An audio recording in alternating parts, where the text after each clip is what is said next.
Why did ancient Romans torture themselves with togas? Picture this. You wake up in the morning and need to put on 20 feet of fabric. And not just throw it on, but wrap yourself beautifully so every fold lies perfectly. Sounds like torture? Welcome to the world of Roman togas. Think Romans wore togas because they were comfortable? Ha! It was about as comfortable as wearing a wedding dress to work. But they did it anyway. Why? Let's find out. What was a toga really? A toga wasn't just a piece of cloth. Imagine an Indian sari, but even more complicated. It was a long semicircle of heavy wool that had to be arranged in special folds.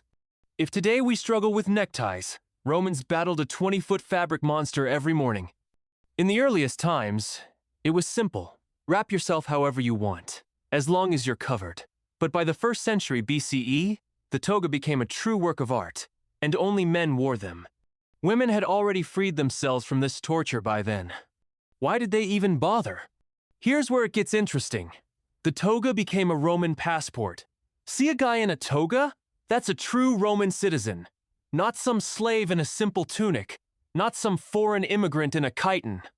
This is a Roman with a capital R. Emperor Augustus actually made togas mandatory for visiting the forum. Want to do politics and business? Put on a toga or keep walking. It was like a modern dress code at a high-end office. No suit and tie. No elevator access.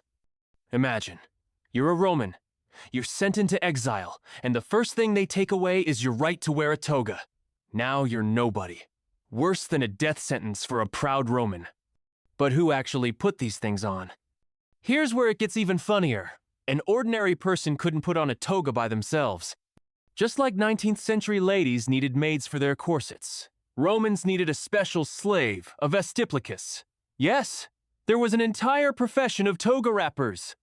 Without irons or steamers, arranging heavy wool in beautiful folds was an art form. The folds were secured with special clips, and togas were hung on special hangers. Picture a Roman aristocrat standing with arms outstretched while a slave spends half an hour wrapping him up. Then he spends the whole day afraid to turn too quickly. What if the folds come undone? Colors matter. A regular toga was white like today's black suit, but a candidate's snow-white toga was another level entirely. A guy in one of those was screaming, "I'm running for office and I'm spotless." Purple was the ultimate status symbol. Triumphant generals strutted around in purple togas embroidered with gold. Boys wore togas with red trim like a scout neckerchief, but cooler. Legend says the first king of Rome stained his clothes with enemy blood at age 14. Pretty metal, right? The highest aristocracy wore thin red trim. Apuleius called such officials vultures and togas, and you can see why. In literature, the rich man Trimalchio was so proud of his purple toga that he wanted to be buried in it. Fashion or torture? Cicero complained about the hipsters of his day.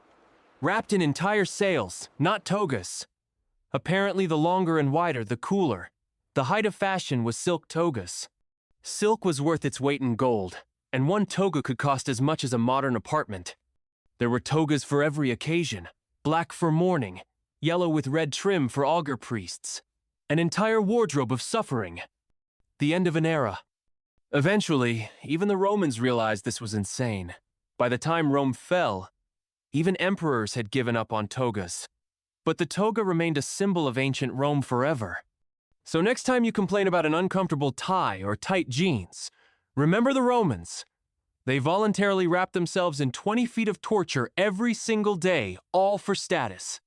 Fashion and power have always demanded sacrifice. Would you wear a toga to show off your status? Drop your thoughts in the comments. I'm curious what today's generation would do for fashion.